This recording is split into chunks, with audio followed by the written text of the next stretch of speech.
Welcome back to Longevity Fuel, your trusted source for health tips for people over 50 made simple. You've been told your whole life to eat your vegetables, but what if I told you that some of the so-called healthiest vegetables, yes, the ones you proudly pile onto your plate, might actually be silently weakening your bones? It sounds unbelievable, but stay with me. If you're over 50, your bones are already more vulnerable to loss of density, fractures, and painful stiffness. Osteopenia and osteoporosis are silent conditions that creep in without warning until the damage is done. And the foods you're eating every day, yes, even the vegetables, might be accelerating that process. You see, not all vegetables are created equal. Some contain compounds that interfere with your body's ability to absorb the very nutrients your bones need to stay strong. Others may be depleting your calcium or magnesium stores over time. And what's worse, if you're already low on key bone-building nutrients like vitamin D, K2, or magnesium, these foods may be tipping your balance from healthy aging to slow, steady breakdown. In this video, we're going to reveal the vegetables that could be quietly robbing your bones of their strength and what to eat instead to protect your mobility, independence, and quality of life. And you'll want to watch until the end, because the number one most bone-damaging vegetable is probably sitting in your fridge right now. Let's start with one that shocks most people: spinach. It's hailed as a superfood, rich in iron, fiber, and antioxidants. But spinach is also extremely high in oxalates, a compound that binds to calcium in your gut and prevents it from being absorbed. In other words, the more spinach you eat, the more calcium you may be losing through your waste. You might think, well, I'll just eat more calcium to compensate. But that doesn't work as well as you think. When oxalates attach to calcium in your digestive tract, that calcium is gone. It's unavailable to your bones. This means your skeleton, your structural core, might be getting less calcium even while you're eating a healthy diet. And it's not just spinach. Beets, beet greens, Swiss chard, and rhubarb are all extremely high in oxalates as well. These vegetables form insoluble crystals in your digestive system, and when consumed regularly without balance, they contribute to long-term mineral depletion. Now, this doesn't mean you should never eat spinach or beets again, but if they're part of your daily diet and you're over 50, you need to know how to prepare them properly, or how to rotate them out with safer choices. Cooking these vegetables can reduce oxalate content. Boiling, in particular, leaches oxalates into the water.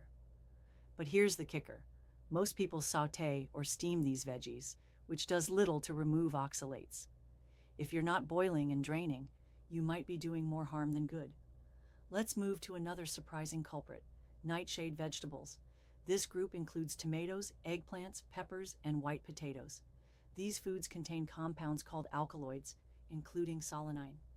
For many people, solanine is harmless, but for others, especially those with joint issues or autoimmune conditions, these compounds can promote inflammation.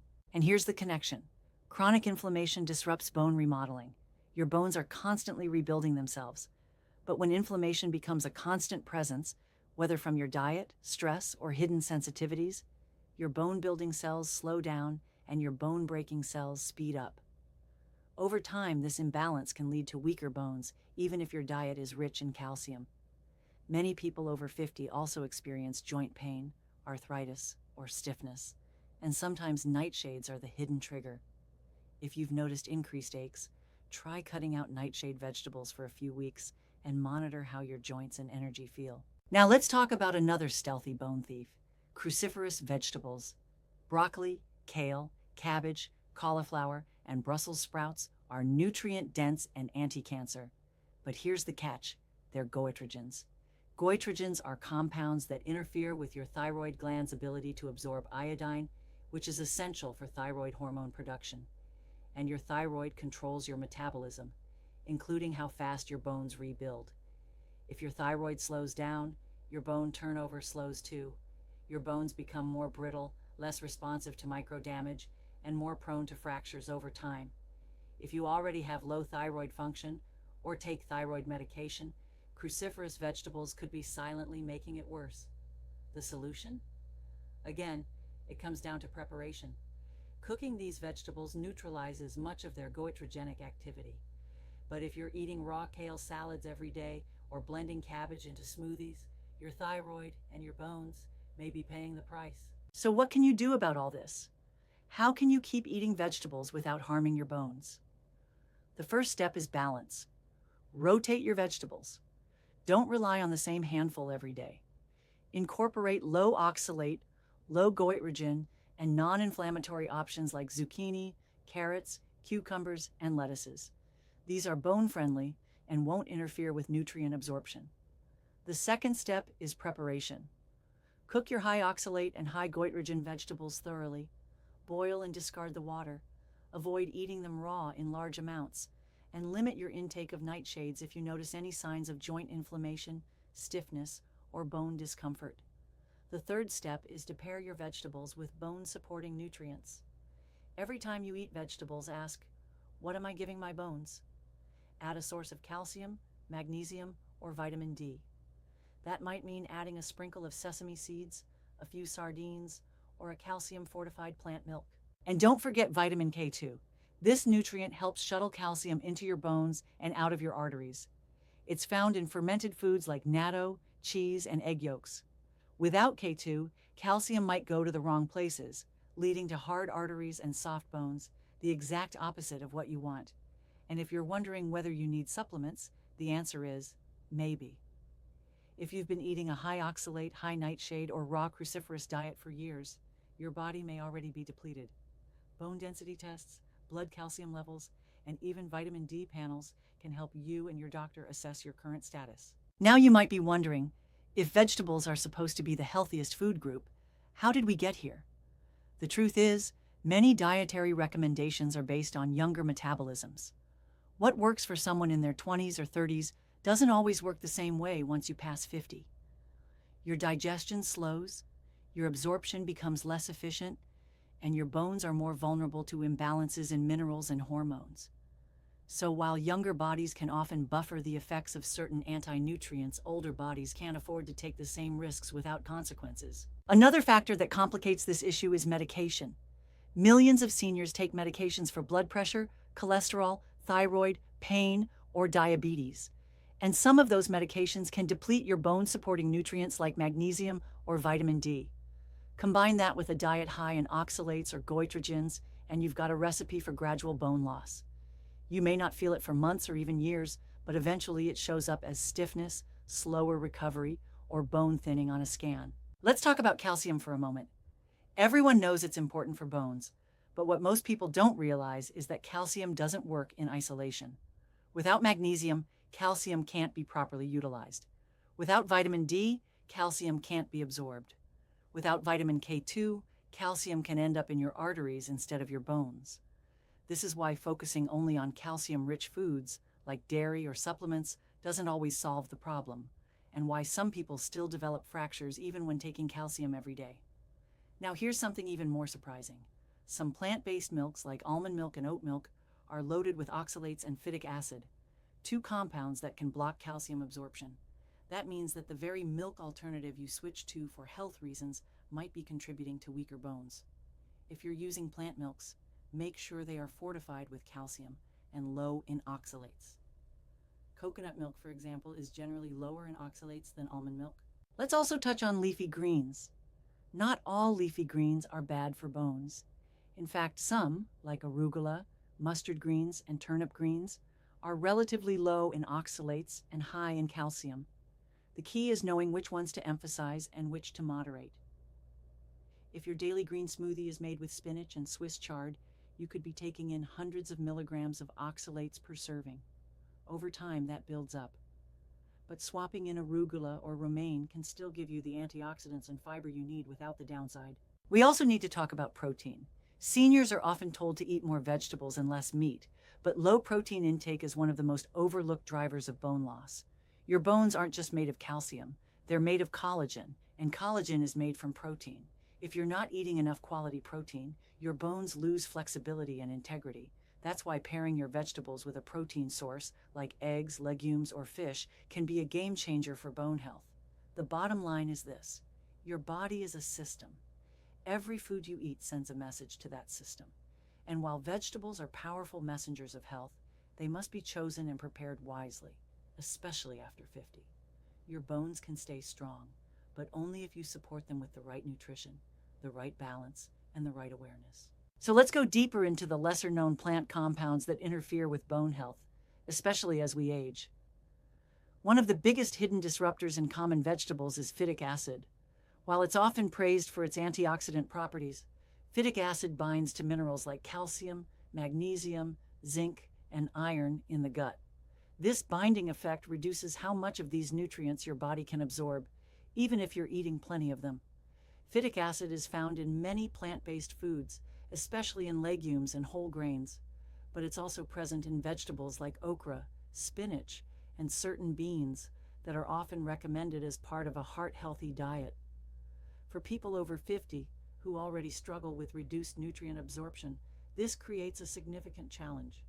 You could be eating a colorful, plant-heavy plate and still experience bone loss, not because you're lacking in nutrients, but because you're not absorbing them. Let's say you eat a salad with kale, black beans, and quinoa.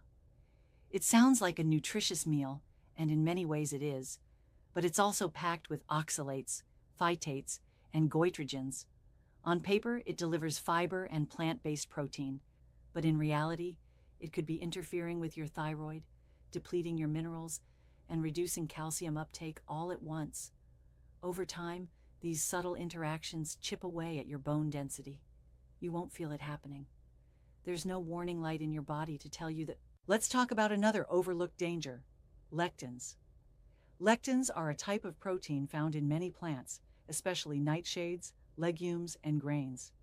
Some people tolerate lectins just fine, but in others, especially those with compromised gut health, lectins can irritate the lining of the intestines, promoting inflammation and reducing nutrient absorption. Think about that for a moment. Not only do these compounds bind to minerals and block their uptake, but they also damage the very surface of your intestine. Over time, chronic gut irritation from lectins can contribute to leaky gut, a condition where the tight junctions of your gut lining weaken and allow unwanted particles into your bloodstream. This sparks low-grade inflammation throughout the body, which again puts your bones at risk. Inflammation is like acid to the skeletal system. It slows down osteoblasts, the cells responsible for building new bone, and activates osteoclasts, the cells that break bone down. The result is net bone loss, even if you're calc. This is where the idea of nutrient access becomes critical. You may be consuming what looks like a healthy diet on the outside, but if your body is blocked from accessing and using those nutrients on the inside, then your bones aren't getting what they need. This internal deficit builds quietly until one day it surfaces through pain, poor posture, loss of height, or a sudden injury. Now let's bring in another dietary factor that's often ignored when talking about bone health: fiber. While fiber is generally healthy and important for digestion, not all fibers are created equal. Insoluble fibers found in wheat bran, certain vegetable peels, and some whole grains can bind to minerals and reduce their bioavailability. These types of fiber pass through the gut without being broken down, and in doing so, they can drag valuable minerals like calcium and magnesium with them. Over time, you might think, isn't more fiber always better? Not necessarily. For bone health, balance is key. Soluble fibers, like those found in oats, apples, and carrots, can actually support gut health and aid in mineral absorption. Insoluble fibers, on the other hand, don't always offer those benefits. When consumed in excess without proper hydration or mineral intake, they may work against your bones rather than for them. Another quiet saboteur of bone health is a group of naturally occurring plant compounds called tannins. Tannins are found in tea, coffee, grapes, and some beans and vegetables. While they offer antioxidant properties, they can also inhibit the absorption of iron and calcium. For women over 50, especially postmenopausal women who already face increased bone risk, this can add another layer of challenge. If your daily habits include spinach salads, green tea, and dark beans, you may be getting a triple hit. Does this mean you should stop drinking tea or eating beans? Not necessarily. But it does mean you need to time your meals carefully. For example, drinking tea an hour after eating instead of with your meal can help reduce its impact on mineral absorption. And soaking or fermenting beans before cooking can lower their tannin content and make their nutrients more bioavailable. Now, beyond the vegetables themselves, there's a bigger issue at play: the modern food supply. Many of the vegetables we eat today are grown in soil depleted of key minerals. Overfarming, lack of crop rotation, and heavy pesticide use have left the soil less nutritious than it was 50 years ago. That means even if you're eating the same vegetables your grandparents did, they may contain far fewer bone-building minerals like magnesium and zinc. Worse yet, the emphasis on high-yield crops has led to breeding programs that prioritize appearance and shelf life over nutrient density. That beautiful head of broccoli or bag of spinach at the store might look fresh and vibrant, but underneath, it may be lacking the critical compounds your body actually needs. This nutritional decline is invisible but dangerous because it gives you the illusion of nourishment while your bones slowly weaken. To offset this, consider shopping at local farmers markets where possible, or grow your own vegetables if you have the space. Vegetables grown in mineral-rich organic soil will contain more of the micronutrients your body depends on. And if you're buying conventional produce, prioritize variety. Different vegetables pull different minerals from the soil. By rotating your produce, you lower the risk of relying on one depleted source. Let's not forget the role of stress. Chronic stress raises cortisol levels, and elevated cortisol is directly linked to increased calcium loss from the bones. If you're eating vegetables that are high in anti-nutrients while also dealing with daily stress, whether from work, finances, or health concerns, you're stacking multiple risk factors on top of each other. This is especially important after 50, when hormone levels start to shift and bone turnover naturally slows. Consider this. When your stress hormones go up, your bones start breaking down faster than they rebuild. Add to that a diet high in oxalates, phytates, tannins, and lectins, and it's like pulling the foundation out from under a house one brick at a time.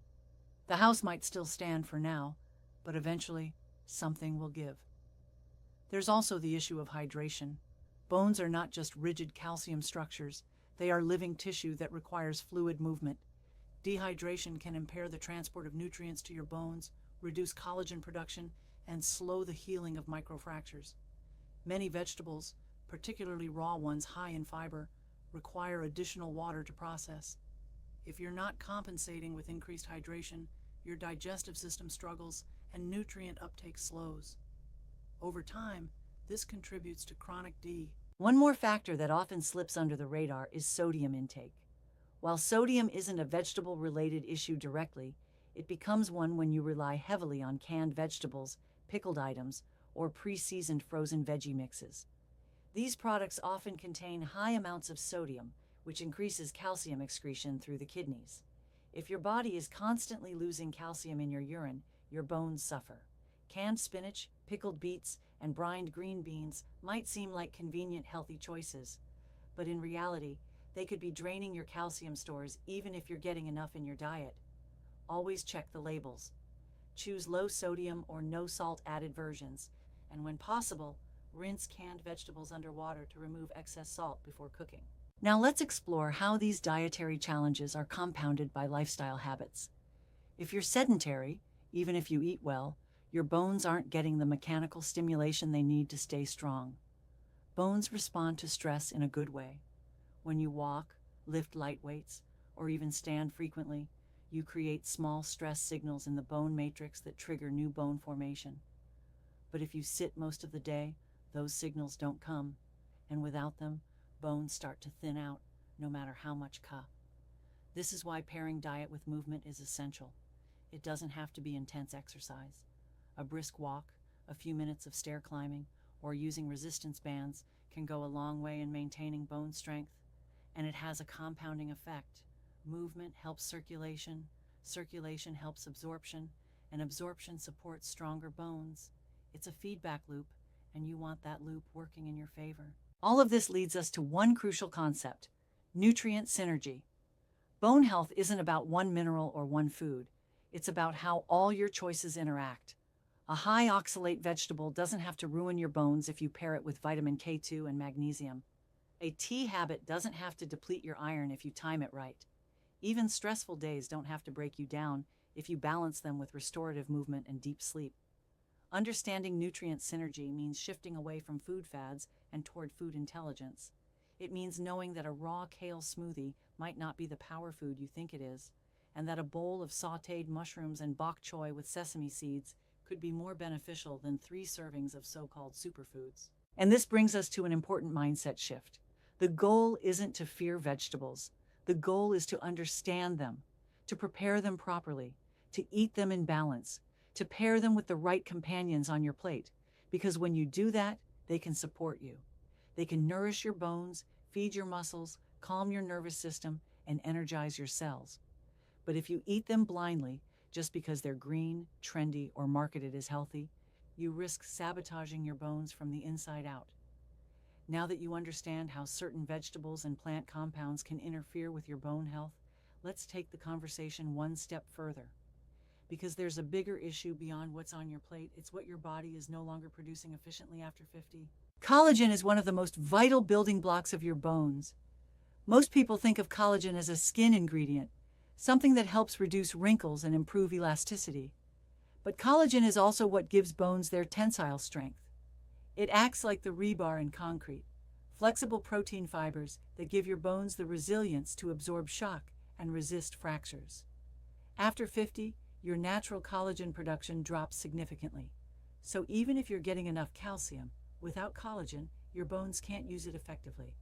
And here's the kicker. Certain vegetables, especially those that block zinc absorption, can make it harder for your body to maintain collagen.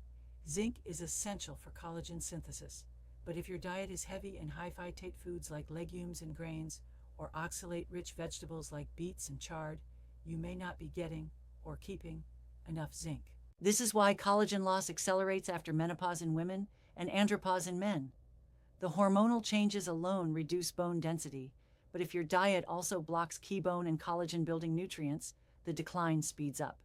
You're not just losing bone, you're losing structure, flexibility, and shock resistance. Bone health is also deeply connected to your gut.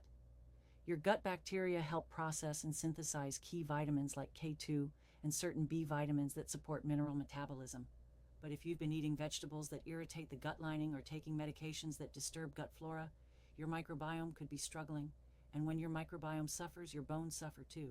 Think of your bones as the end point of a very long, interconnected system. It starts with what you eat, passes through how you digest, continues through how your hormones and bacteria interact, and ends with how your body stores or discards the nutrients.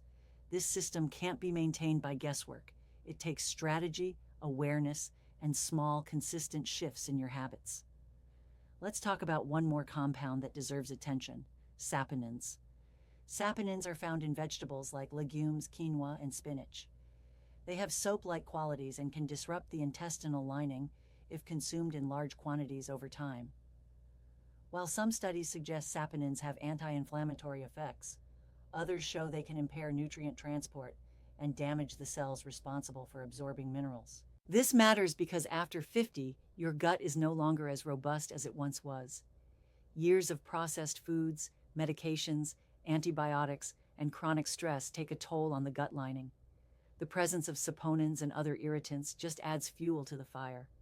The more irritated your gut becomes, the harder it is for your bones to receive the nutrition they need. So what can you do about all of this? First, understand that vegetables aren't the enemy, but the wrong vegetables, prepared the wrong way, eaten too often, without balance, can do harm. You need to eat smarter, not just healthier. Prioritize low oxalate, low phytate vegetables that are easier on the gut and friendlier to your bones. These include mushrooms, zucchini, carrots, turnips, romaine, and bok choy. When you do eat high-risk vegetables like spinach or kale, cook them properly. Boil and drain, ferment, or rotate them out entirely a few days a week. Second, pair every vegetable-heavy meal with bone-supporting nutrients. This isn't just about taking supplements. This is about intelligent food combinations. If you eat leafy greens, add a slice of aged cheese or an egg yolk to get vitamin K2. If you eat lentils, add lemon juice or vinegar to reduce the phytate load. If you drink tea, do it away from iron-rich meals.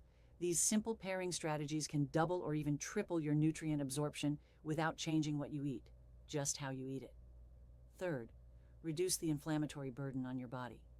If you're eating vegetables that irritate your gut or activate your immune system, you need to counterbalance that with foods that calm it down. Think wild-caught salmon for omega-3s, turmeric for its anti-inflammatory power, and bone broth for its gut-soothing collagen and amino acids. This isn't about restriction, it's about repair. Also consider nutrient testing. If you're over 50 and have never had your vitamin D, magnesium, zinc, or calcium levels checked, now is the time. These tests are simple, often covered by insurance, and can give you a roadmap to know exactly what your body needs more or less of. Guessing is not a strategy. Data is power. Now let's talk about what to look for in your body. Because bone loss is silent, you need to pay attention to early signs. Are you shrinking in height? That's not just aging. It could be compression in the spine from bone weakening. Are your nails becoming brittle? That's often a clue of low collagen and mineral imbalance. Do you feel more tired even after sleep? That may be a signal of micronutrient deficiency impacting your bones, muscles, and nervous system. Another red flag is frequent cramps or muscle twitching. This can be due to magnesium or calcium imbalances, often triggered by poor absorption. And don't ignore dental issues. Your teeth and jawbone are extensions of your skeletal system. Gum recession, loose teeth, or changes in bite pressure could be signs your bones need help. Even your balance matters. Bones and muscles work together to keep you upright. If you've started tripping more often, or find yourself catching your foot on doorways or curbs, your body might be telling you that the entire musculoskeletal system is under stress. It's not just strength training that helps. Your diet plays a huge role in your coordination and stability as you age. And if all of this sounds overwhelming, take a breath. Because small changes can reverse decades of damage. You don't have to overhaul everything in one day. You just need to start noticing, start tweaking, start pairing your meals better, start checking your nutrient levels, start choosing vegetables that actually work with your body, not against it. Your bones are still alive. They're still listening to every signal you send them, and every improvement you make today, every informed meal, every step you take, every decision to rest and restore is a message to your body that strength is the goal, that longevity is the plan, that independence is still within reach. Thanks for watching Longevity Fuel. If this video helped you rethink your food choices, share it with a friend over 50 who needs this information. Don't forget to subscribe, hit the bell so you never miss a health update, and leave a comment below about what surprised you the most. You're not powerless in the face of aging. You just need the right guidance. Stick with us, and let's build your strength back, one smart choice at a time.